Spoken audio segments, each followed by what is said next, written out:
habían enviado de Serna, Allende, Gavileni y Sánchez. ¿Con eso es suficiente? Tengo que leer también el de Stalin y Tavernau.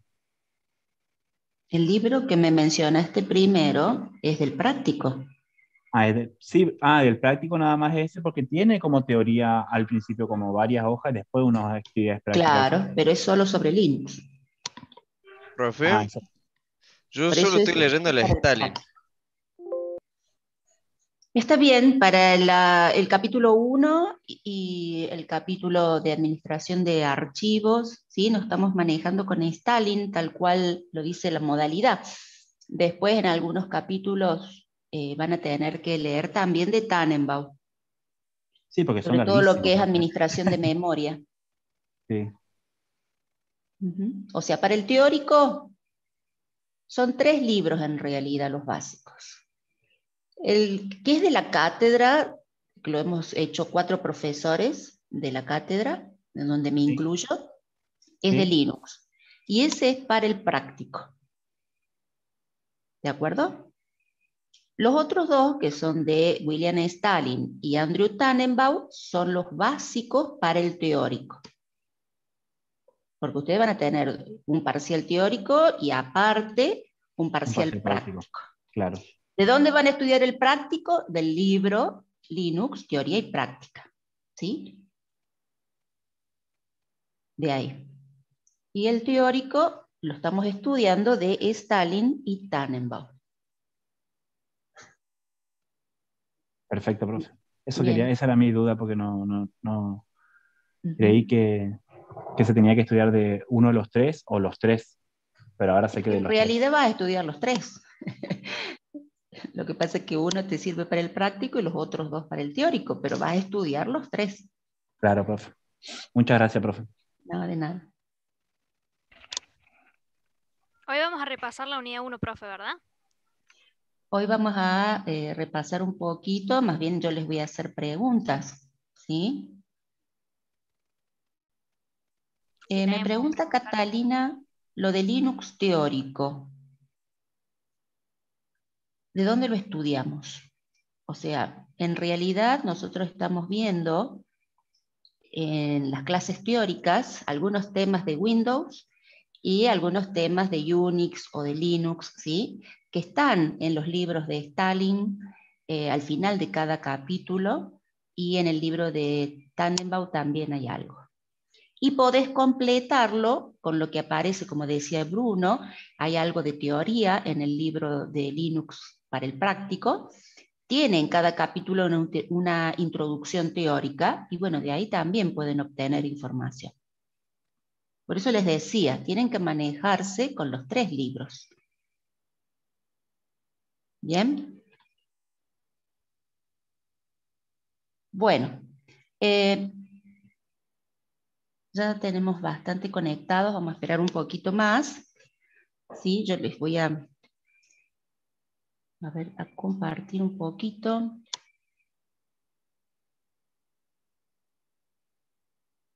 Vamos a hablar, hoy nos toca hablar sobre procesos, pero bueno, como decía ahí Sol, su compañera, vamos a hacer un pequeño repaso de la unidad 1 porque ustedes ya están leyendo, ¿sí? El capítulo de la unidad 1 están leyendo ¿qué? El capítulo 2 de William Stalin, Claro. si no me equivoco. Exactamente. Bueno, Sí, sí. Sí, entonces profe. de ahí vamos a repasar, vamos a conversar más bien de algunos temas. Me pregunta Gabriel si estudiar lo que vemos en clase. En realidad, ustedes tienen que estudiar todo lo que figura en la modalidad académica. Lo que vemos en clase, ¿qué es? Una guía de estudio, ¿sí? Conversamos de los temas, las presentaciones que les dejamos en el aula virtual son para ayudarlos a ustedes a entender cada tema, pero por supuesto que no está todo.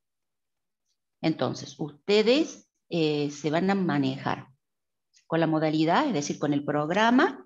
Entonces dicen, unidad número 1, ven todo lo que sea del teórico.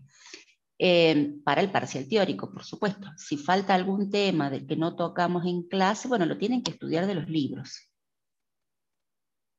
¿Sí? Siempre con el programa completo. Lo mismo después para el examen final, ¿de acuerdo?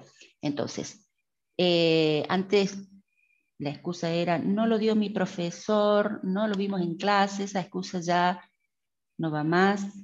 Siempre las evaluaciones son con el programa completo, salvo que cuando llegue el momento de preparar el parcial, la clase anterior, que charlemos qué temas van y qué no, yo decida sacar algún tema. Eso es diferente, ¿sí? Cuando nos ponemos de acuerdo y decimos, bueno, tal tema no entra en este parcial, entrará en el siguiente o entrará en el examen final. Si no decimos nada, tienen que preparar todo. ¿De acuerdo? Ok. Bien. Bueno, toca comenzar con la unidad 3, pero bueno, vamos a hacer un repasito, vamos a charlar sobre la unidad 1. ¿Qué vimos en la unidad 1? Vimos todos los primeros conceptos de introducción a los sistemas operativos. Si recuerdan. Bueno, este era... La evolución. La evolución, todo. Bien, ¿por qué es importante que nosotros, qué les parece a ustedes, que analicemos la evolución de los sistemas operativos?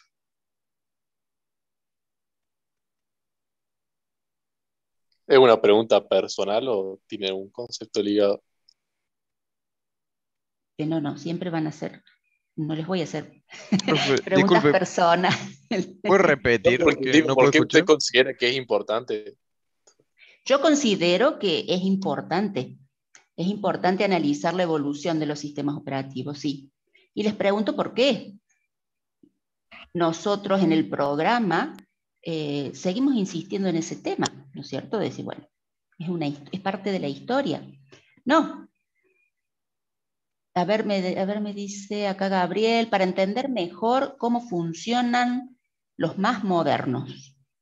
¿Qué les parece a los demás? Sí, puede ser, inclusive para entender cómo ha sido el cambio de a nivel software y hardware y cómo se han relacionado esos dos cambios. No Aparte que entenderlos ahora, sino poder aprender de lo que ya hemos entendido y desarrollado en momentos anteriores. Qué problemas surgieron y cómo los trabajamos por si vuelven a surgir problemas similares, tener un modelo de referencia. Pero el problema es que no te van a volver a surgir problemas, ese ya lo solucionaste, fue todo avanzando. A ver, vamos a levantar la mano y yo voy a dar la palabra porque si no, esto no vamos a poder manejarnos de esta manera. Entonces, a ver, Hendrik Gabriel levantó la mano.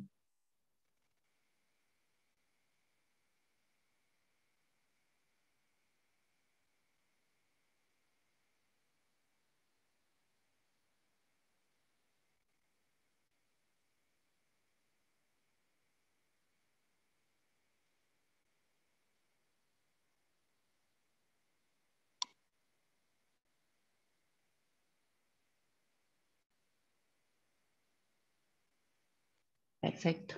Bien, Gabriel. ¿Qué quiere decir Juan Camargo? no, yo quería también decir que no solo para, o sea, lo estudiamos también porque los sistemas operativos actual se basan en en los de antes, o sea, no es que quedaron todos obsoletos. Exacto, estamos O usando sea, más las que nada, o mismas sea, las partes, técnicas. lo que estamos viendo por lo general se sigue usando, o sea, en lo que Exacto. hacemos énfasis. No es que hacemos énfasis en lo que ya se dejó de usar. Perfecto, exacto. Así como les decía Gabriel recién, conceptos de proceso en serie se utilizan para algunos periféricos. Por ejemplo, conceptos de monitor residente que aparece en lo que es procesamiento por lote, se sigue utilizando, es el concepto que se aplica. ¿Sí? ¿Por qué? Porque el núcleo del sistema operativo está siempre presente en la memoria. ¿Sí? Pero bueno, vamos a reorganizarnos. Entonces quedamos de acuerdo en que la evolución de los sistemas operativos es muy importante. Ustedes tienen que ver en detalle, ¿sí?, en cada etapa, cuál es el concepto que aparece. Eso es lo que tienen que apuntar ustedes, el concepto o los conceptos que aparecen porque se aplican actualmente en los sistemas operativos modernos. ¿Bien? A ver, Juan, baja la mano porque ya hablaste. Les pregunto, el sistema operativo, ¿sí? Ahí tienen ustedes, bueno, las filminas que han bajado. ¿Es un programa? Sí. Es un programa. A ver, Agustín levantó la mano y la bajo. Recuerden, Ah, no, yo levantamos la pensé mano. que era, o sea, un conjunto de programas, pero supongo que es lo mismo. Es lo mismo. Exacto. El sistema operativo es un programa. Para el microprocesador, ¿existe alguna diferencia entre el sistema operativo y un programa de usuario? A ver, ¿quién levantó la mano? Nahuel. No, porque es el sistema operativo que simplemente le va pasando los programas al procesador y el procesador lo ejecuta. Entonces, para el micro es otro programa más. No hay diferencia. Bien. Como programa, ahora, nosotros como concepto de programa, ¿cómo lo diferenciamos? ¿Cómo lo llamamos? Conjunto de programas ¿de qué?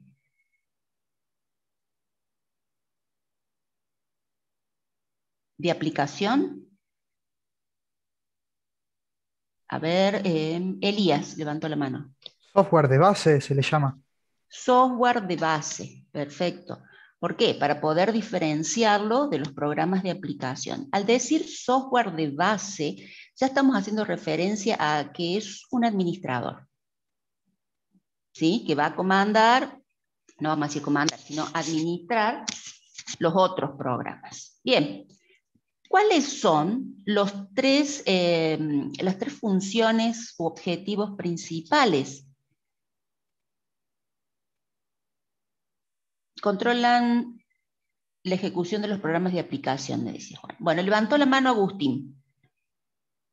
Interfaz de usuario, o sea, entre usuario y computadora, administrar recursos y la facilidad. Ah, está acá, profe, lo tiene usted puesto. No, no, está puesto ahí. Está puesto, sí. Está compartido. Y eso es lo que yo les preguntaba. Exacto. Esos son los tres. Bien. Háblame, no sé, el que comentó recién, ¿en qué consiste este objetivo? Interfaz de usuario y computador.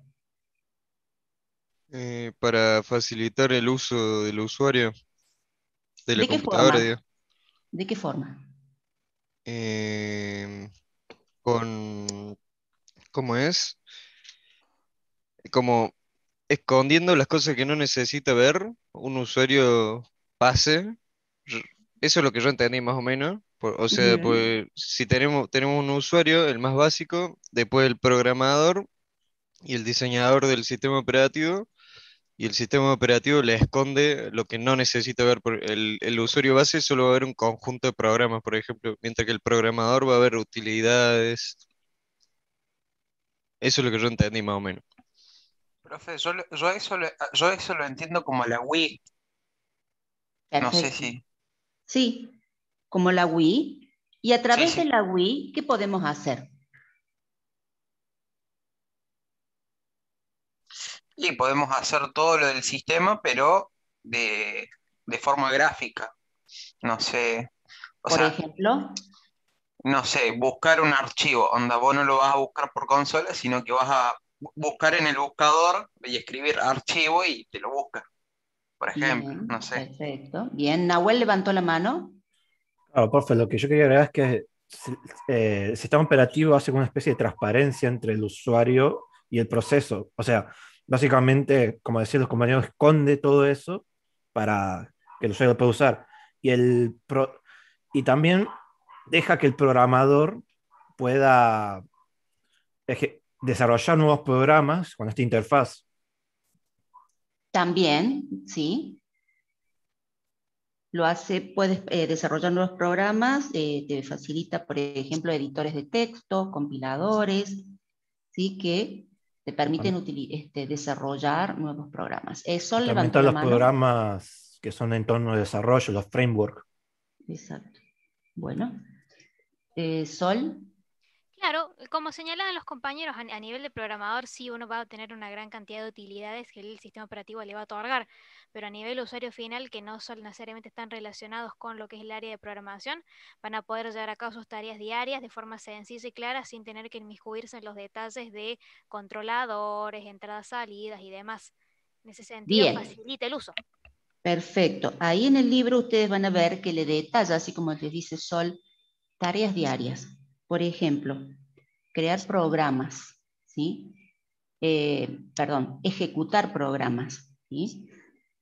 Ejecutar aplicaciones, a tener un acceso a los dispositivos transparente, como decía Nahuel, poder manejar las impresoras fácilmente, acceder al disco o leer archivos simplemente con un doble clic, ¿sí? Tener un acceso controlado a los archivos, la utilidad a la que permanentemente están accediendo es, por ejemplo, al gestor de archivos, ¿sí? Que es una utilidad. Bien. También lo que es el acceso al sistema y el manejo de errores. Ese otro servicio que brinda al usuario como interfaz, ¿sí? Puede simplemente reportarlo al error o sin reportarlo, detectarlo y solucionarlo, ¿sí? Es otra función del sistema como parte de esta interfaz usuario-computador. Bien. Y por supuesto, llevar la contabilidad, eso es transparente, también al usuario. ¿Por qué? Porque supervisa parámetros de rendimiento, ¿sí? En lo que es tiempo de respuesta, si hay una aplicación que no responde rápidamente, lo reporta o la cancela directamente. ¿Para qué? Para que el usuario pueda lanzarla nuevamente. ¿Bien? A ver, Sol, no sé si levantás la mano o había quedado Sí, ya. no, quería, profe, comentar a lo que usted dice, el hecho del tema de la seguridad. Nos protege en cierta forma de no eliminar o modificar ficheros que puedan hacer que el mismo sistema tenga fallos en esa Bien, misma capa. exacto. Bien, y también en lo que es en cuanto a acceso del sistema, le permite al usuario poder modificarlo, por ejemplo, el acceso a los archivos.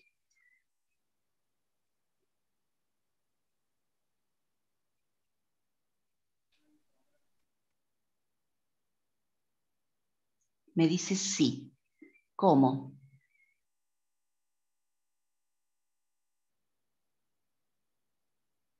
A ver ahí, Nahuel levantó la mano. Claro, o sea, sí, no, depende qué permiso tenga ese usuario. Por lo general, por default, cuando hay un solo usuario, ese usuario es el administrador, entonces puede modificar todo el archivo que quiera. Claramente manteniendo el margen de seguridad que mencionaba Sol, tipo, el sistema le va a advertir cuando va a borrar algo importante o algo que pueda llegar a romper los programas. Pero Bueno, en general, es el control. Ustedes, si quieren, tratan de borrar un archivo del sistema, le advierte, les pide identificación y generalmente incluso aunque se identifiquen no lo borra. Pero aparte de los permisos, ustedes lo pueden actualizar a través de las propiedades de los archivos, por ejemplo.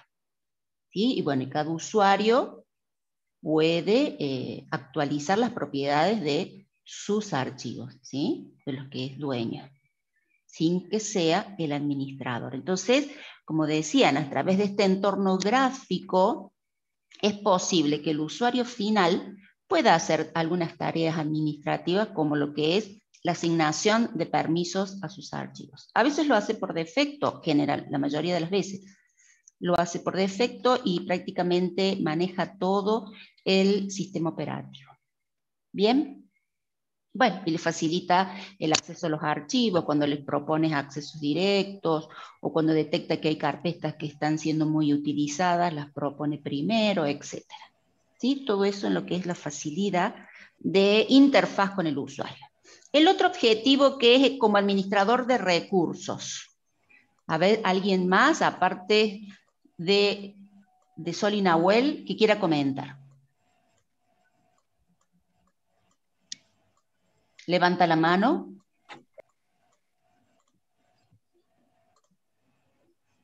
Alexander.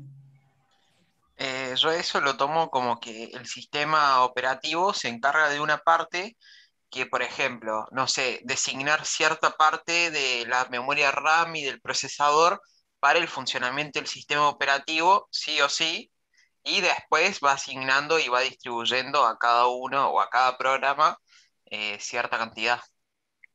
Bien, lo que es la administración de la memoria. Es que Perfecto. justo ¿Cómo es, también se profe? encuentra en la evolución. Justamente eso fue uno de los puntos de evolución de los sistemas operativos, cómo hacer para que sea más eficiente la administración de los recursos. Bien. Sofía tiene levantada la mano. Toledo.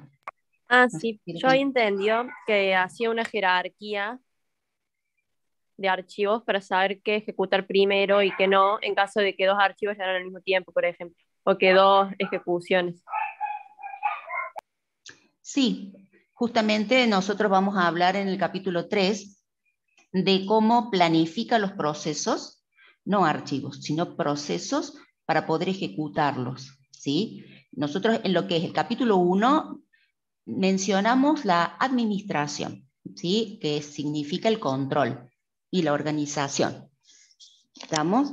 ¿Cómo va a ejecutar los procesos? Lo vamos a empezar a ver hoy, ¿sí? Y sí, hay algunas, no sé si jerarquía, pero sí asigna prioridades o simplemente una cola de espera según su orden de llegada y así los va ejecutando. Mencionaron, Alexander dijo que uno de los principales recursos a administrar es el uso de la memoria. ¿Lo hace solamente el sistema operativo o en conjunto con quién? Ender, Gabriel, a ver.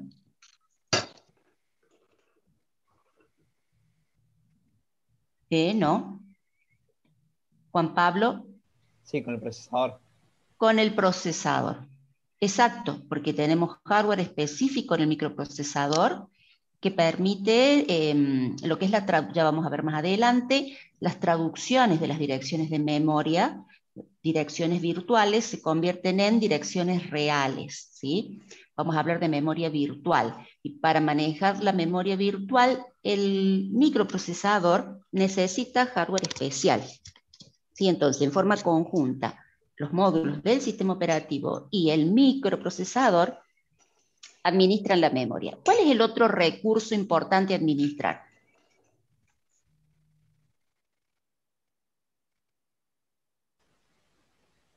Perdón, profe, se me cortó justo. ¿Ya mencionaron cuál?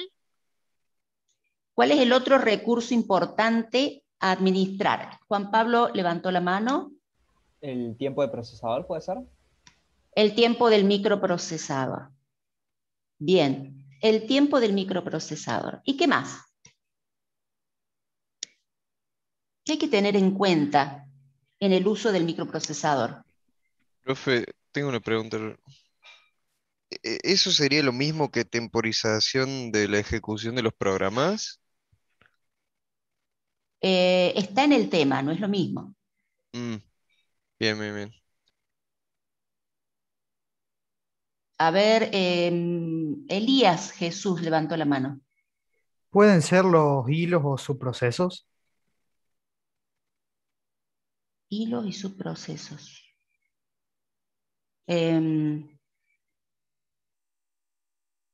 Bueno, pero el recurso que se está manejando es el tiempo del microprocesador.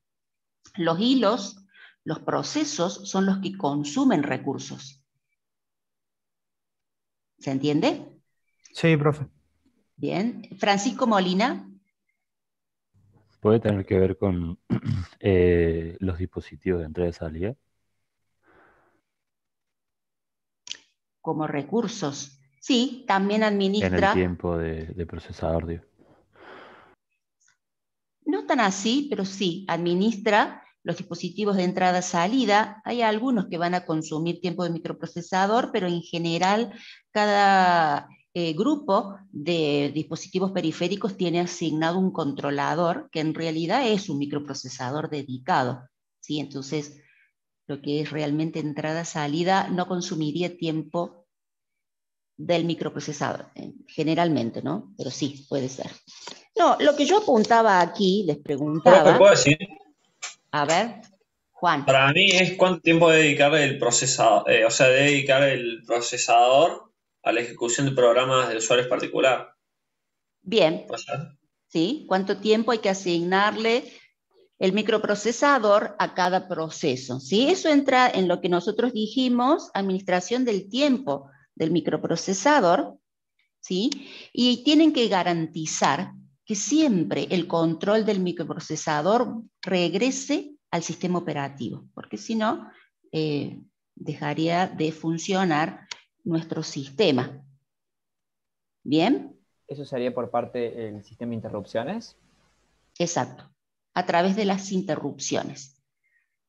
Bien, y lo que haría acá con el tema de la contabilidad, que habla de lo que es tiempo de respuesta y parámetros de rendimiento, hay un parámetro que se llama grado de multiprogramación.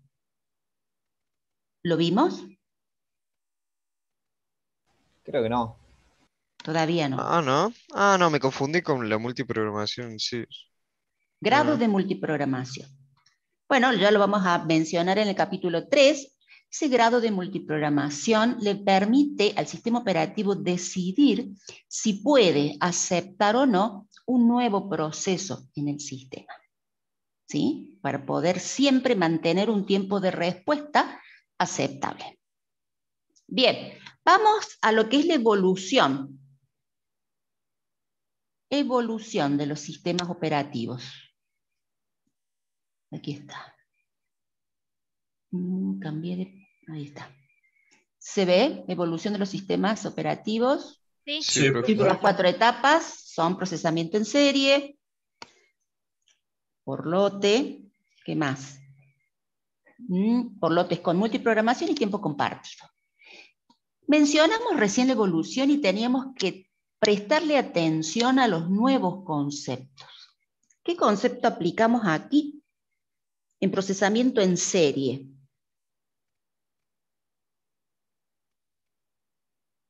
¿Qué hay que planificar? Disculpe, no levanté la mano. Perfecto. Planificación. Ese es un concepto que fue evolucionando y que lo vamos a desarrollar en el capítulo 3. ¿Cuál es la primera planificación en esta etapa? ¿Cómo se implementa? Hay una relación directa con el hardware. Se interactúa porque no hay sistema operativo. Entonces hay que reservar los tiempos de la máquina. ¿Y cómo, Eh, cómo se reserva? em, no me A acuerdo muy bien. mano con un formulario. Se anotan en una planilla. Esa es la primera idea de planificación, siendo que no había sistema operativo tal cual dijeron. ¿Por qué? El programador programa directamente ¿en qué? ¿Código de máquina? En código de máquina. Programa directamente en código máquina. El primer código máquina eran ceros y unos y programaban en ceros y unos. ¿Bien? Se cargaban todos estos programas a través de algún lector de tarjetas, por ejemplo. ¿Sí? El programador podía mirar directamente el contenido de los registros del microprocesador y también podía leer el contenido de la memoria. Todos eran ceros y unos en esa etapa. Acceder directamente a leer el hardware, ¿no es cierto? O sea, leía que contenían los registros internos del micro. Y nosotros ahora también podemos hacerlo, se pueden hacer volcados de la memoria, ¿sí? Y que generalmente lo muestran en codificado o ¿cómo es? En assembler o algunas direcciones en hexadecimal, ¿sí? Hay software que nos muestran los registros internos del microprocesador, pero ya no los vemos en ceros y unos, ¿sí? Lo vemos en hexadecimal. Bueno, primer concepto, planificación. Segundo concepto que aparece, ¿cuál es?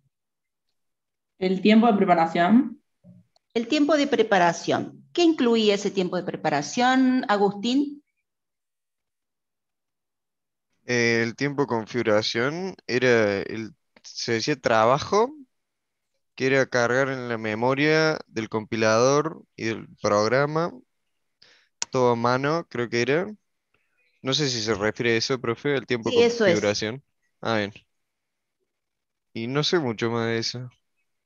Acá el trabajo lo que consiste en que existe un programa fuente que se compila y se genera un programa objeto, ¿sí? Que es el que se sube a la memoria y se ejecuta, ¿sí? Aparece el concepto de trabajo, ¿de acuerdo?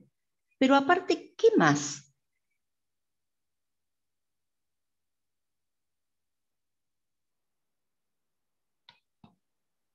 Que es muy importante. A pesar de que no había sistema operativo, se incluyen bibliotecas de funciones comunes, ¿sí? Que se pueden utilizar en cada ejecución de cada programa. Aparece el concepto de programa montador, el programa cargador, el programa depurador, rutinas o programas que se encargaban de la gestión de entrada-salida, que son, ¿sí? El que lee las tarjetas perforadas y el que envía la salida a impresión. Entonces son rutinas que son comunes y que son utilizadas por todos los programas de los usuarios. ¿Sí? Ahí aparece el primer concepto de lo que es biblioteca, ¿sí? O funciones comunes. Eso es muy importante también. Profe, Sí. sería como el tatarabuelo de los DLL, ¿o no? Exacto, aparecen esos primeros conceptos, el de bibliotecas, ¿sí? Que ahora tenemos como DLL, y los otros son servicios. Ahora nosotros los llamamos servicios, ¿sí? Que son funciones comunes, ¿sí? Que los llama ahí el autor Stalin. Por eso, como les decía, prestemos atención a los conceptos. En la segunda etapa, procesos en serie. Bueno, el concepto principal aquí, Nahuel, ¿cuál es? ¿De procesamiento en serio o puedes repetir No, justo? de proceso por lote, perdón. No sé si alguien más quiere levantar la mano, no hay problema. No, yo. Agustín. A ver, Agustín. El monitor residente puede ser. El monitor residente. Actualmente, ¿cuál es el monitor residente? O sea, es como el primer concepto que había de sistema operativo, que cede el Exacto. control al micro o a las aplicaciones de usuario, creo. Perfecto. Y te pregunto de nuevo, actualmente, ¿cómo lo llamamos? No llamamos más monitor residente. ¿Cómo lo llamamos? A ver, Juan Pablo. Perdón, profe. No, iba a explicar lo de residente. ¿Qué era la pregunta que acaba de hacer? Actualmente, ¿cómo llamamos a ese monitor residente? Creo que es el sistema de interrupciones, ¿puede ser? No. A ver, Francisco Molina. ¿El micronúcleo puede ser? El micronúcleo o kernel. Exacto. Exacto, o sea que el concepto de tener, porque el monitor era todo el primer concepto de sistema operativo. Subía a memoria solo una parte, ya en esta etapa de procesamiento por lote. Y esa parte eran las rutinas más importantes, ¿sí? Como es el de la planificación de procesos. Y ese monitor residente es lo que llamamos hoy kernel o micronúcleo, ¿bien? Y todo lo demás se subía a memoria a medida que el proceso que se estaba ejecutando lo necesitaba. ¿Bien? Que es como se está trabajando actualmente. ¿Y la forma de trabajo cuál era? Rápidamente, así empezamos con el capítulo 3. Espere, profe, ¿seguimos hablando del monitor o del De microkernel la forma y de eso? trabajo del procesamiento por lotes. Se alterna la ejecución de los programas de usuario y la del monitor. Perfecto. Sí. ¿Y eso cómo se hacía? ¿A través de qué lenguaje? ¿Lenguaje de interrupciones? No. Lenguaje No. máquina. Lenguaje De de control de control de trabajos. trabajos. Este lenguaje de control de trabajos se intercalaba en lo que era la codificación de los procesos y garantizaba que cada programa pudiera devolverle al monitor el control del procesador.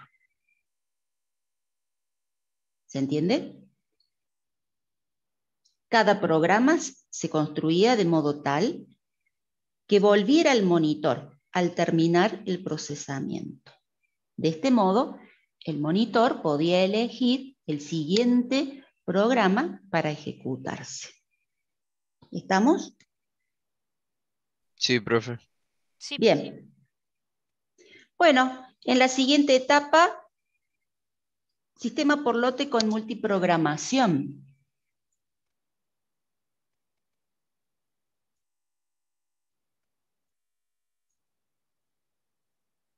Vamos a llegar hasta ahí.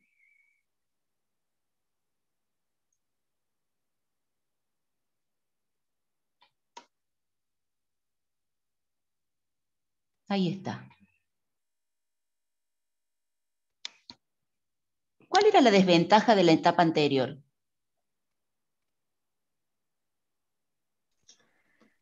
Que cada proceso llevaba mucho tiempo. Tenías que esperar a que termine un proceso por completo para poder empezar el siguiente. Entonces no se aprovechó el espacio entre medio. Bien, muy bien. ¿Y qué más? A ver, Sol. A lo que dijo Abril, agregaría que el procesador estaba frecuentemente ocioso. Entonces esos tiempos perdidos entre tareas eran casualmente tiempos perdidos que no se aprovechaban. Perfecto. Bien. En cuanto a la memoria.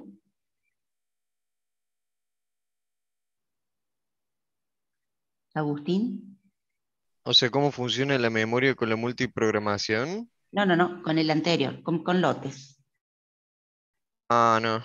No, o sea, yo sé que en la multiprogramación tienen que estar todos los procesos en la memoria, pero en lotes no sé cómo funciona. Bien.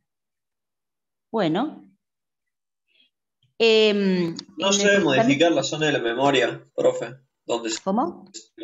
Que no se debe modificar la zona de memoria donde está trabajando el monitor. ¿Puede ser? Bien. Sí. Sí, pero además nosotros teníamos en memoria el proceso que se estaba ejecutando y las bibliotecas y todo lo que se haya cargado como funciones comunes. Después se leía el siguiente trabajo, etcétera, y se subía a la memoria. Bien, entonces, en multiprogramación, ¿qué concepto podemos nosotros? Esto es lo que ustedes decían en monoprogramación, fíjense, se ejecutaban, decía sus compañeros, y si había alguna interrupción o alguna operación de entrada-salida, se debía esperar, porque a pesar de que era en serie o por lotes, lo mismo, se ejecutaba de a un proceso por vez, hasta que este terminara y después venía el siguiente. Por lo tanto, había muchos tiempos de espera. Bueno, perfecto. En lo que es la multiprogramación, se ejecutan varios procesos en forma alternada, justamente para aprovechar todo el tiempo del microprocesador y disminuir los tiempos inactivos, que los llama tiempos muertos. ¿Sí? En multiprogramación, ¿qué pasa con la memoria?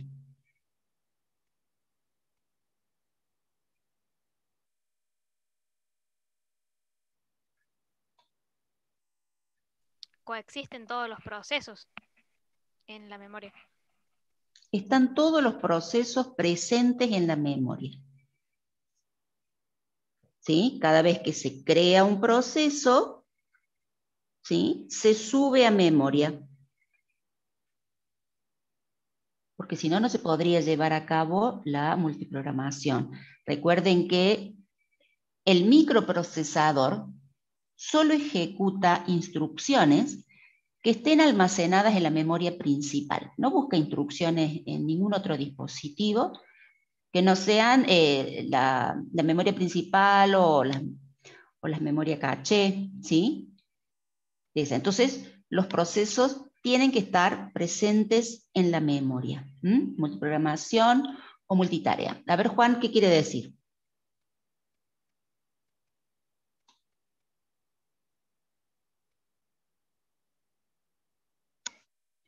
¿En qué consiste la planificación en esta etapa?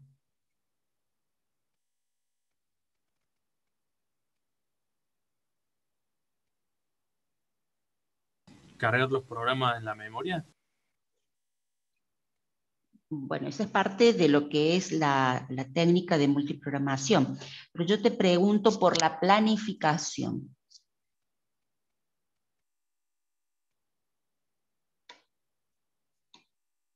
¿Cómo era que el sistema operativo pasa de una ejecución de un proceso a otro? ¿O cuándo? Si les parece mejor. Y se requiere un algoritmo para poder decidir cuál de los procesos ejecutar si están todos cargados, por ejemplo. Cuando se desocupan los recursos necesarios para el proceso. Acá había dos formas de trabajo. O se ejecutaba hasta terminar, o se ejecutaba y después había una interrupción a causa de una operación de entrada-salida. Entonces, esa era la oportunidad que tenía el sistema operativo de elegir otro proceso para que ejecute mientras el proceso que ejecutó la instrucción de entrada-salida está esperando el recurso que espera. A ver, Constanza. Profe, ¿no es que, claro, que el procesador decide cuál ejecutar mediante un algoritmo? Exacto, sí. Bien. Ya vamos a ver ahora en el capítulo 3 que no necesariamente el sistema operativo debe esperar a que ocurra una ruptura natural, que vamos a llamar, que es la operación de entrada-salida, para poder elegir a otro proceso y darle el control del micro, ¿sí? Por eso les decía, en esta primera etapa de procesamiento por lotes con multiprogramación, no existía el tiempo de ejecución, el concepto de tiempo de ejecución, que es lo que nosotros vamos a llamar quantum, ¿sí? Entonces, cada proceso en ese momento se ejecutaba hasta terminar, ¿sí? Entonces tomaba el control del micro hasta terminar, y la posibilidad de que poder intercalar el trabajo con otro proceso, con la ejecución de otro proceso, era cuando había una ruptura natural. ¿A qué llamo ruptura natural? A la operación de entrada-salida. Fíjense que en la operación de entrada-salida es cuando se van el sistema operativo los va intercalando en su ejecución. Si no hay rupturas naturales, se ejecutaba hasta terminar. Ese era el concepto en ese momento. ¿Bien? Bueno, las ventajas dijimos que aprovechábamos más el tiempo de uso del microprocesador y este no tiene tiempos muertos. La otra evolución es el tiempo compartido. ¿En qué consiste? El tiempo del procesador se divide entre los usuarios. ¿Sí? ¿Y qué más? La memoria también. Bien. Los usuarios se conectan mediante terminales. Perfecto. Es decir, que no tan solo va a compartir los recursos entre los distintos procesos, sino con procesos de distintos usuarios que pueden conectarse, ¿sí?, en forma remota.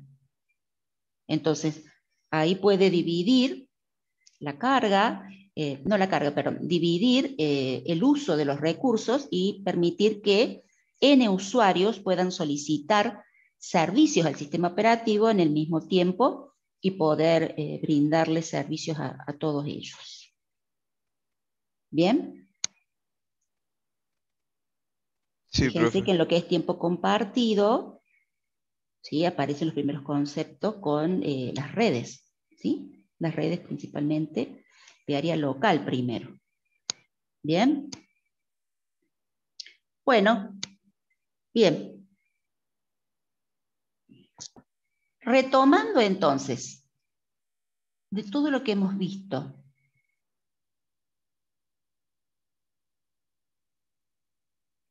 ¿qué es un proceso para ustedes?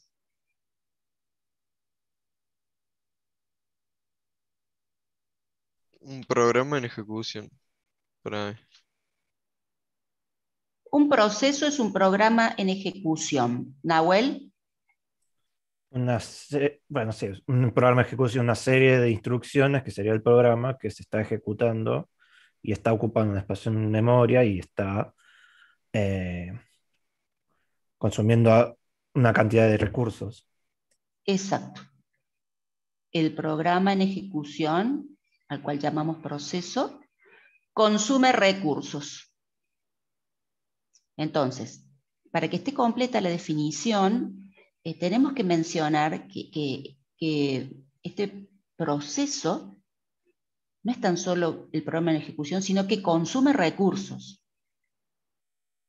¿Sí? Eso es muy importante mencionarlo.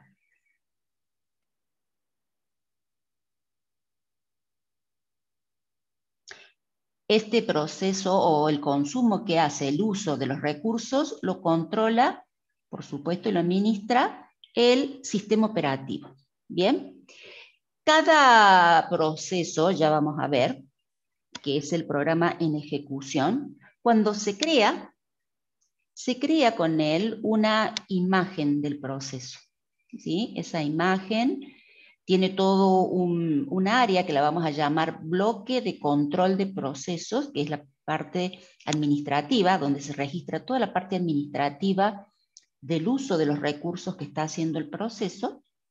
Y después tiene un área, esta imagen, donde se almacena el programa, que algunos autores lo llaman texto. Está el área de datos, donde generalmente se van a guardar las variables o datos que use el programa o el proceso, y también archivos, ¿sí? Después el área de la pila, que eso es muy importante. ¿Ustedes saben lo que es la pila de un programa?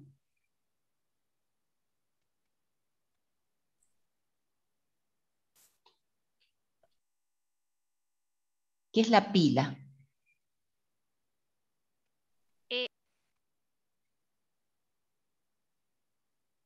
A ver, Nahuel. La pila, profe, es una memoria donde se va guardando de la forma en la que van llegando los programas, las instrucciones, y siempre es lo último que Lo último que llegó es lo primero que va a salir. Exacto. Sí, A sí. ver, Sol. Sí, coincide un poco con lo que dice Nahuel. Es una memoria auxiliar de lo que tiene de forma LIFO, que lo último que entra es lo primero que sale, que generalmente se usa para consultar rutinas u otros procesos que estén en ejecución. Para consultar. Se almacena en la pila la dirección, ¿sí? A donde deberá volver todo lo que es la ejecución del programa cuando se hace un salto o un llamado a subrutina. Eso es la pila del programa, ¿sí? Acá el concepto importante que nosotros vamos a destacar es el contador de programa, que indica la siguiente instrucción a ejecutar. Yo creo que ustedes recuerdan este concepto porque lo vieron en ACO. ¿Sí? Sí, sí, es verdad. ¿A dónde está este registro? ¿Nahuel? No, profe, yo me olvidé de bajar la mano, perdón. Ajá, bien. ¿A dónde está el contador de programa? En la memoria. ¿En el procesador? En el microprocesador. Ah, Muy bien. En el microprocesador. Este registro es muy importante. Primero, el contador de programa, cada vez que se llama a una subrutina, ¿no es cierto? O se hace un salto dentro del programa, y ese llamado a subrutina puede incluir atención de interrupciones, puede incluir, no sé, una ejecución de entrada-salida, lo que sea, se registra o se resguarda el contador de programa en la pila. Y también en lo que es el bloque de control de procesos. ¿Sí? Y después, este contador de programa, que es un registro del microprocesador, se carga con la instrucción que deberá ejecutar el nuevo proceso que tiene asignado el microprocesador. Entonces, el contador de programa siempre va a registrar la próxima instrucción a ejecutarse de cualquiera de los procesos que se ejecuten en el sistema. ¿Sí? Se va actualizando porque es un registro interno del microprocesador y es muy importante. El programa, como les dije, lo llama entidad estática. ¿Por qué? Porque es el código, es el conjunto de instrucciones que genera el programador. En cambio, el proceso es una entidad dinámica porque va cambiando en el tiempo durante su ejecución y la imagen del proceso también va cambiando en lo que es el contenido de cada área que yo recién les mencioné. Bien, hablamos recién de multiprogramación, hablamos recién de tiempo compartido, ¿sí? Y de las transacciones de tiempo real, que es la nueva característica que tienen los sistemas operativos ahora, ¿sí? Que permiten la consulta o actualizaciones de las bases de datos. ¿Alguien me podría dar un ejemplo de una transacción en tiempo real?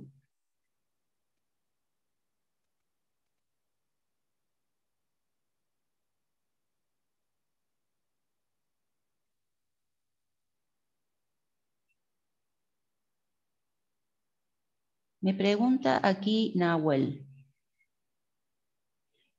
Yo no lo podría expresar de esa manera, porque un proceso no tiene un conjunto de procesos. Se puede ejecutar como un conjunto de hilos. Ya vamos a ver ahora traza y vas a ver que hay trazas que se pueden ejecutar en paralelo y cada traza puede generar un hilo. O que puede ser como una especie de subproceso. O durante la ejecución de un proceso llamar a otro programa, ¿sí? Lo que provoca que se crea otro proceso y como alguien lo llamó, se está creando un subproceso. Un proceso no es un conjunto de procesos, eso no te lo van a aceptar como concepto. Bien, un ejemplo de transacción en tiempo real. Por ejemplo, cuando van al cajero automático, ¿se estará haciendo una transacción en tiempo real? ¿Qué les parece? Sí, vos le estás dando los datos tuyos bancarios a la máquina, Ujú. supongo en el cajero, y la máquina en respuesta te da dinero, según lo que vos le Perfecto. indicas. Ujú. Y ahora los pagos con el celular, ¿cómo se llaman? Que lo hacen con el código QR, ¿o no? ¿Eso Sí, será una transacción en tiempo real? sí, también. También. Son todas transacciones en tiempo real que actualizan las bases de datos. Ustedes tienen, cargan dinero y pueden comprar con eso pago, no sé cómo se llama, pago fácil, creo, no. Mercado Pago, Mercado creo que Pago. será. Mercado Pago.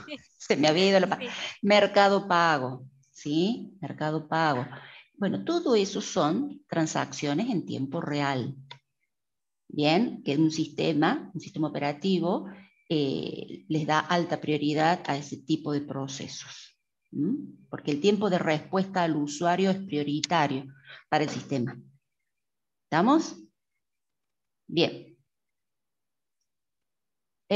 Acá tenemos, a ver, un ejemplo de la ejecución de los procesos. ¿Sí? Dijimos que cuando un programa se ejecuta, se crea un proceso. ¿Estamos? Y se crea la imagen del proceso. Entonces, bueno, acá principalmente para lo que es ver la traza, vamos a estar hablando de la parte de texto o la parte de programas del código, ¿sí? De las instrucciones.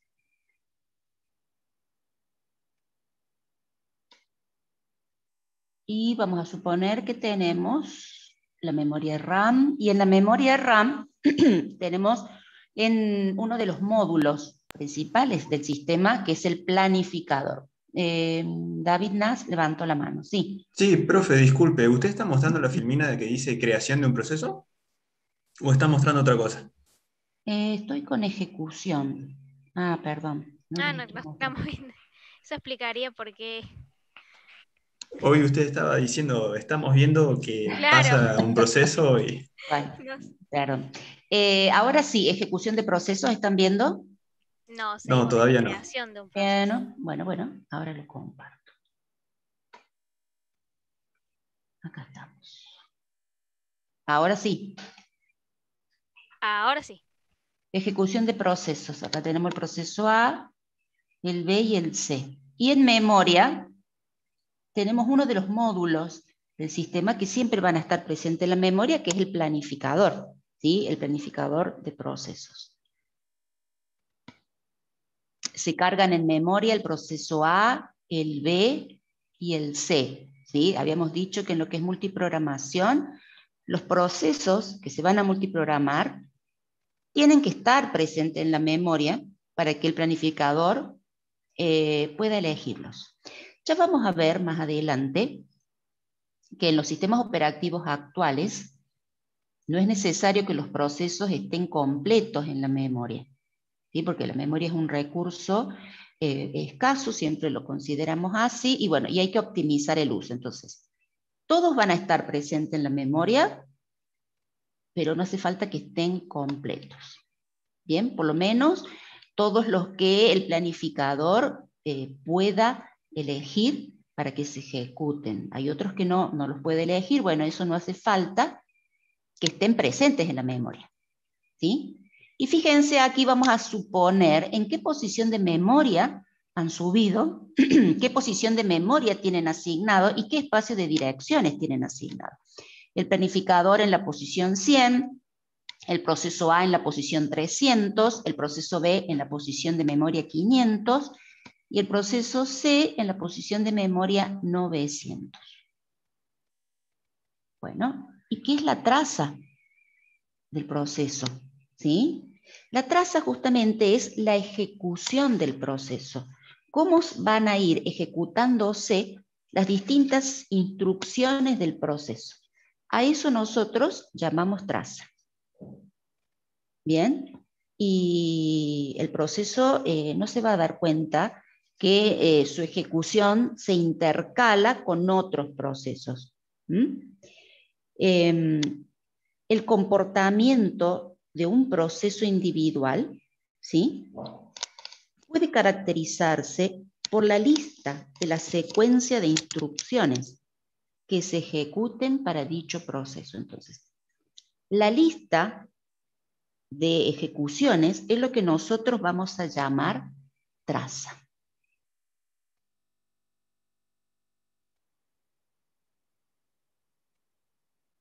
¿Se les cortó? ¿No entendieron, chicos? No, a mí No, se me profe. cortó, profe. Usted Bueno. está bien, siga. Bien. Fíjense, estas son las trazas de los procesos. Bien, el proceso A se va a ejecutar en la instrucción 300, 301, 302, 303, bueno. El proceso B a partir de la 500, el proceso C.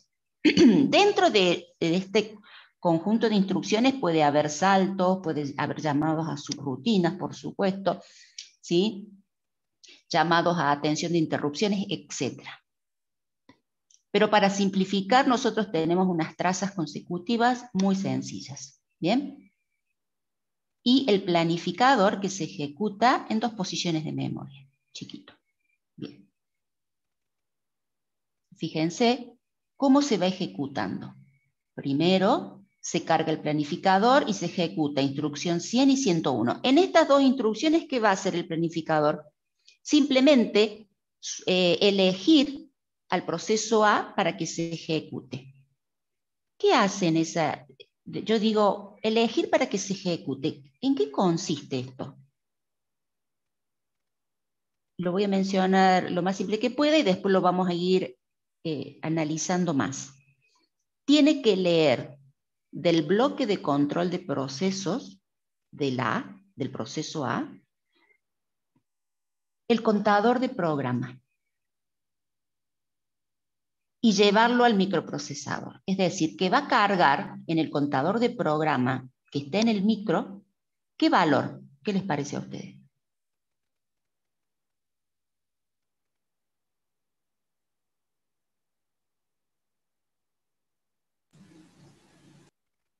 ¿Se entendió la pregunta o no? ¿Puedo repetir la pregunta, profe? Repito. Cuando el planificador elige un proceso, elige el proceso A, debe poner la dirección de la instrucción, de la primera instrucción que se va a ejecutar del proceso A, lo va a colocar en el contador de programa,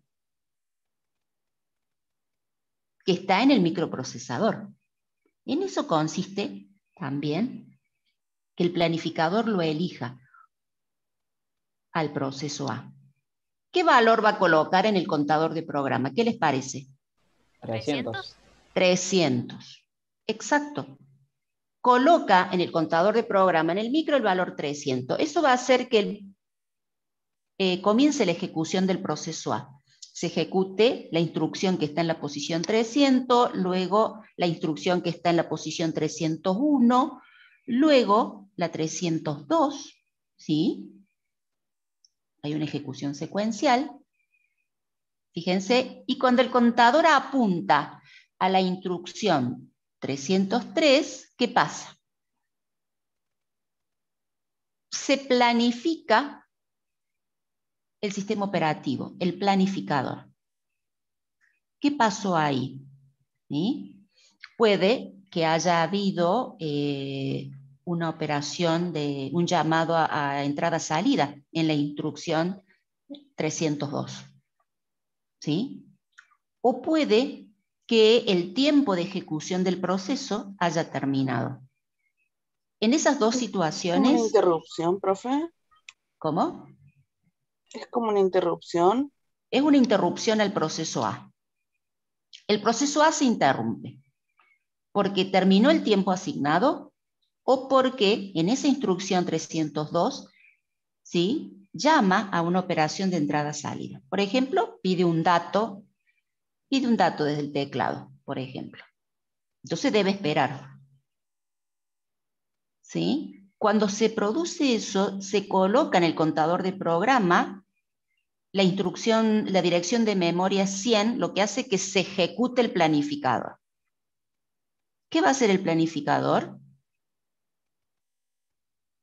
¿Sí? Elegir el siguiente proceso, que es B.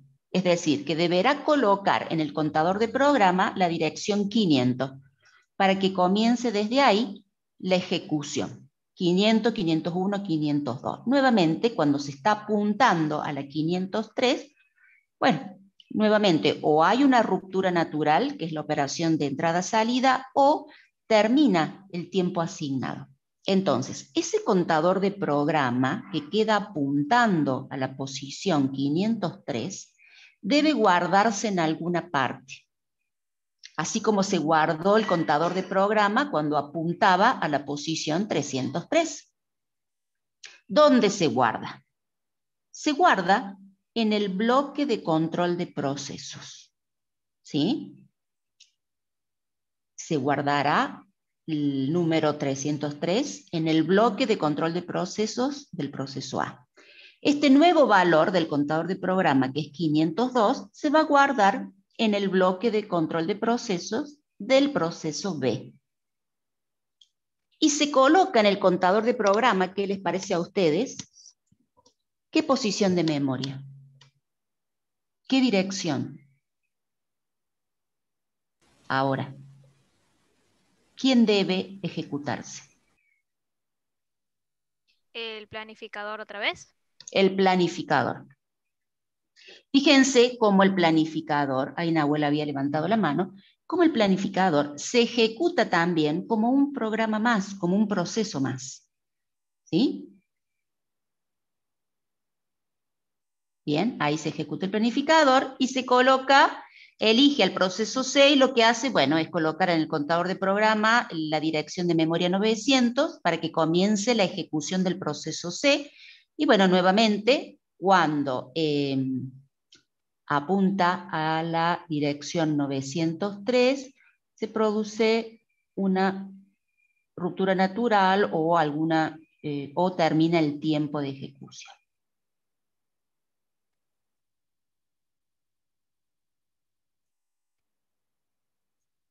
Bien, se planifica nuevamente el sistema operativo y fíjense qué pasa. Elige nuevamente al programa A. Fíjense de dónde continúa la traza de ejecución del programa A. Continúa desde donde quedó. El contador de programa quedó apuntando a la dirección 303. ¿Sí? Y esa dirección es la que se carga en el contador de programa que está en el microprocesador, en ese registro, y desde ahí continúa la ejecución, el proceso A. Para el proceso de usuario, estas interrupciones que está teniendo son transparentes, no se da cuenta. ¿Sí? Y de esa manera, el planificador puede ir eligiendo distintos programas y compartiendo el uso del microprocesador. Fíjense que el proceso A puede interrumpirse porque necesita datos de entrada-salida. Bien, entonces se planifica el sistema operativo, elige al proceso B que continúa a partir de la posición de memoria 503, que es donde se había interrumpido antes, hasta la 505. Entonces el contador de programa, que apunta a la posición 506, se almacena en el bloque de control de procesos y se planifica nuevamente el sistema operativo. ¿Sí? Reconstituir el valor, restablecer el valor de los registros internos del micro, por ejemplo acá, cuando el proceso A continúa su ejecución, no tan solo tenemos que poner el valor 303 en el contador de programa, sino que también deberemos restablecer el contenido del registro de estado, por ejemplo, el contenido de los registros de trabajo que tenía adentro el microprocesador. Todo el entorno del proceso tiene que recomponerse para que éste pueda continuar su ejecución sin que nada haya pasado. A ver, Nahuel y Juan Pablo levantaron la mano. Nahuel, no sé qué quiere preguntar. Sí, yo tenía dos consultas más que nada. Primero, respecto al planificador. El planificador, ¿cómo determina cuántas instrucciones va a tomar? O sea, o sea, cuántos números. Por ejemplo, en la primera ejecución, el planificador agarró de la instrucción de memoria en el 300 al 302. ¿Qué hizo que cortara el 302? O sea, el planificador determinó que la instrucción 302 va a generar una interrupción en el que, por ejemplo, hay una instrucción de entrada y salida. ¿O por qué lo determinó? ¿Por qué decidió cortarlo ahí? Bien, bueno, ya te respondo. ¿Qué quiere preguntar Juan Pablo? Sí, yo quería preguntar, en el caso de que, por ejemplo, la instrucción 302 no sea una instrucción de entrada-salida, sino de que se le acabe el tiempo asignado. En ese caso, después, en la traza, ¿iría la instrucción 303 o se detiene totalmente el proceso A? No. Les respondo a los dos porque, bueno, están preguntando lo mismo. Primero, como les decía, cuando vimos el proceso por lote con multiprogramación, los procesos se interrumpían cuando había una ruptura natural. Es decir, una operación de entrada-salida. ¿Qué estamos considerando acá durante la traza? O una ruptura natural, como en este caso que dice el proceso A necesita datos de entrada-salida, ¿sí? O que se terminó el tiempo asignado al proceso para que se ejecute. ¿Por qué? El sistema operativo a cada proceso le asigna un tiempo de ejecución. ¿Para qué? Para evitar que el proceso se apodere o se adueñe del microprocesador y se ejecute hasta terminar. Porque si es un proceso que no tiene rupturas naturales, es decir, no va a ser llamados a entrada-salida, a rutinas de entrada-salida, se va a ejecutar hasta terminar. Entonces, lo que provoca es que, decimos, se adueña del micro. Entonces, le asigna a cada proceso un tiempo de ejecución, ¿sí? En cada interrupción de reloj que llega al microprocesador, hay una rutina que lo que hace es verificar si el tiempo de ejecución del proceso terminó. Si el tiempo de ejecución del proceso terminó, ¿sí? Es ahí cuando lo suspende el proceso, se planifica el sistema operativo y elige a otro proceso para que tome el control del microprocesador. Y eso es lo que ha estado pasando en los ejemplos acá. Se ejecuta hasta la 302 y cuando llega a la 303, terminó su tiempo de ejecución, entonces toma el control del micro el planificador. El proceso C se ejecuta hasta la 502, el contador de programa queda apuntando a la 503, como terminó su tiempo de ejecución, se planifica nuevamente el sistema operativo y así sucesivamente. Pasa lo mismo si aquí hay una ruptura natural que llamamos en el proceso A, fíjense, necesita datos de entrada-salida. Acá, ¿qué se va a ejecutar? No está modelado en este ejemplo, pero se tendría que ejecutar la rutina, el llamado subrutina, ¿no es cierto?, de entrada-salida, o la rutina de atención, ¿sí?, a lo que es las interrupciones de entrada-salida, que se tienen que ejecutar también como otro programa. Bueno, no lo hemos ejemplificado acá por razones de simplicidad. ¿Bien? No sé si con eso contesto lo que me habían preguntado recién. En mi caso sí, ahí entendí bien. Y yo tenía otra consulta más, profe. Cada proceso va a tener en memoria un espacio asignado para tener el contador de programa, para saber dónde quedó. Claro, el proceso está en memoria y se llama imagen del proceso. Dentro de esa imagen hay una porción que se llama bloque de control de proceso, que ya lo vamos a analizar más en detalle, y es ahí donde se almacenan todo el contenido de todos los registros del microprocesador cuando el proceso se suspende, ¿no es cierto? ¿Por qué? Porque cuando es planificado nuevamente, todo el contenido de esos registros tiene que restituirse en el micro. Eso es lo que vamos a llamar cambio de contexto. Está el contexto del proceso A, y cuando el proceso A se interrumpe, se coloca el contexto del planificador en el micro. Cuando el planificador llama al proceso B, se coloca el contexto del proceso B en el micro. Y así se va cambiando de contexto, que es simplemente restituir el valor o el contenido de los registros internos del microprocesador. ¿Cuáles son los dos principales registros internos? El contador de programa y el registro de estado.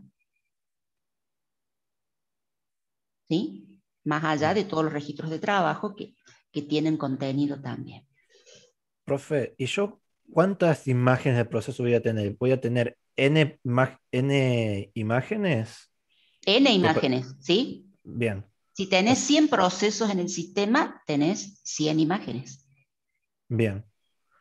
O sea que el sistema siempre va a tratar de ir ejecutando la mayor cantidad de procesos que pueda. No es que dice, tengo 3 procesos, ejecuto 3 procesos hasta terminar de forma multiprogramación y después paso a los otros 3 que siguen. Siempre va a tratar de tomar los N. Exacto. Siempre trabaja con los N procesos. Ya vamos a ver que los N procesos van a pasar por distintos estados. ¿Cuántos procesos va a crear el sistema operativo? Porque cuando se ejecuta un programa, se crea un proceso. Cuando ese programa llama a otro, se crea un proceso. ¿Sí? El sistema operativo decide si lo crea o no al proceso nuevo que tiene que formar parte de todo este sistema. ¿Quién marca o en base a qué toma esa decisión? En base al grado de multiprogramación. En base al grado de multiprogramación es lo que le va a permitir decidir si acepta o no la creación de un nuevo proceso. Bien, porque si el grado de multiprogramación es muy alto, no va a poder dar respuesta, ¿sí?, a todos los procesos y bueno, puede llegar a tener problemas o errores que no saben de dónde vienen.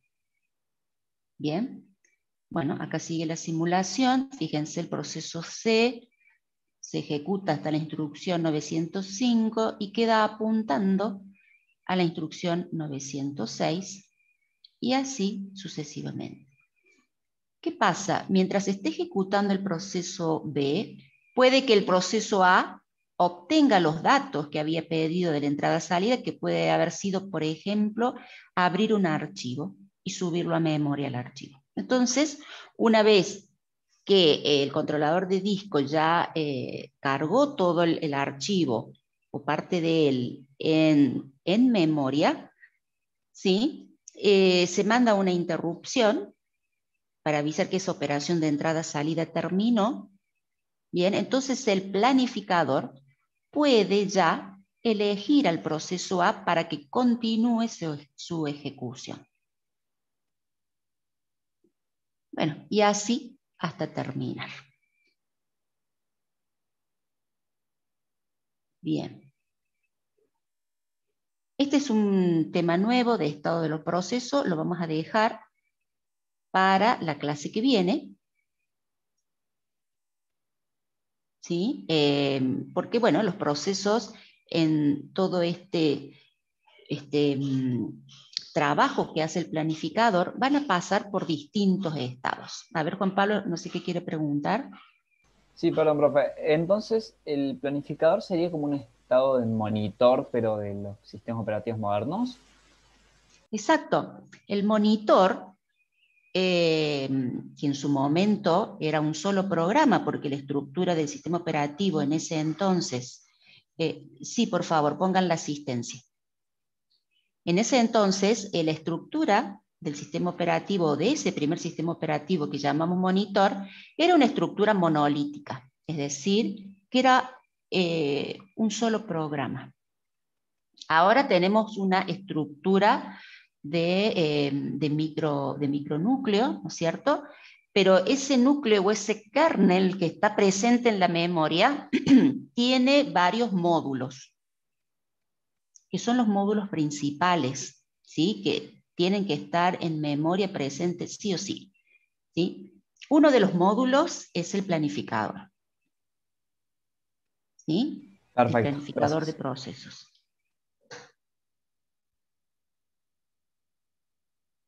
Bien, bueno,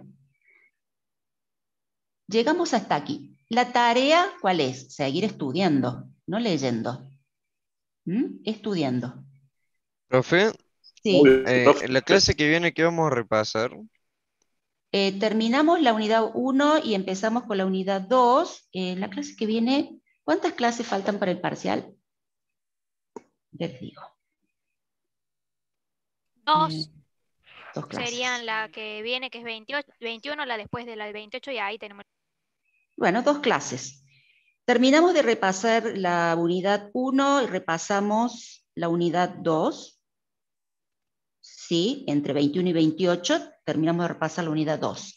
En el parcial va toda la unidad 1, toda la unidad 2, que es administración de archivos, y de la unidad 3, que es administración de procesos, ¿sí? Van a ir todos los temas que nosotros podamos ver entre el 21 y algo que veamos el 28. El concepto de lo que es hilo, no, eso va en el segundo parcial. A partir de hilos, entra en el segundo parcial. Entonces, ¿qué hemos visto de proceso? ¿Qué es un proceso? Que lo que es la traza del proceso, ¿sí? Cómo se lleva a cabo la multiprogramación, cómo el planificador actúa para poder multiprogramar los procesos. La clase que viene, que es del 21, vemos todo lo que es los estados de los procesos y las transiciones de estado. Bien, y las estructuras de control. Las estructuras de control son las tablas de procesos, tabla de memoria, tabla de gestión de archivo, que ya la vimos, la tabla maestra de archivos, la vamos a repasar un poquito, y tablas de entrada-salida. ¿Sí? Eso sería lo más importante que vamos a ver. Creo yo que sería hasta ahí el primer parcial. Sé que es mucho para leer, pero no es difícil. ¿Sí? ¿Qué tenemos que apuntar? Como les decía recién, a los conceptos. ¿Sí? Conceptos de trabajo, formas de trabajo, conceptos que van apareciendo, porque bueno, todo se aplica ahora. ¿Sí? Por supuesto, todo adaptado a al nuevo hardware, porque el sistema operativo siempre se va adaptando al hardware. ¿Quién evoluciona primero? El hardware, ¿sí? Y después el software. Bien, consultas, chicos, hasta aquí. En el parcial, no, preguntas a desarrollar no, chicos. Van a ser múltiple opción. O quizás elegir de alguna ventana, ¿no es cierto?, desplegable, completar alguna definición usando opciones, o arrastrar y soltar, pero nada a desarrollar. Lo que sí tengan en cuenta, lean ustedes bien la modalidad académica, que está en rojo. ¿Capciosas? No creo que sean capciosas. Lean la modalidad académica, perdón, lo que es condiciones de regularidad, promoción y aprobación directa, está en rojo. La profesora Sánchez dejó abierta la decisión de tomar coloquios orales para cada una de las condiciones, ¿sí? Ya sea regularidad, promoción o aprobación directa. ¿Qué quiere decir esto? ¿Sí? Que nosotros tenemos que pasar las instancias de parcial. Sé que tienen ustedes un backup de todo lo que se preguntó el año pasado, pero bueno, necesito que estudien, porque va a llegar la instancia del coloquio. ¿Cómo va a tomar el coloquio? Y bueno, hoy tuvieron una prueba, como un simulacro de coloquio, nada más que el coloquio es individual, ¿no es cierto? ¿A qué prestaste atención? ¿Qué concepto pudiste detectar? ¿Cómo lo vamos a relacionar? ¿Qué ves ahora en el sistema operativo actual? O sea, No es tan solo decir de memoria, ¿sí? Presten atención y traten de ir asociando.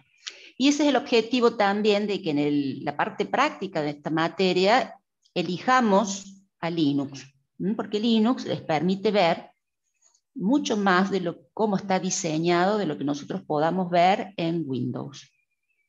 ¿Sí? Entonces, ese es el objetivo en Linux, no tan solo aprender sus comandos, sino aprender la forma de trabajo, cómo está estructurado el sistema de archivos, cómo accedo a los archivos, ¿sí? Cómo manejo los permisos, porque lo mismo se aplica en Windows o en cualquier otro sistema operativo.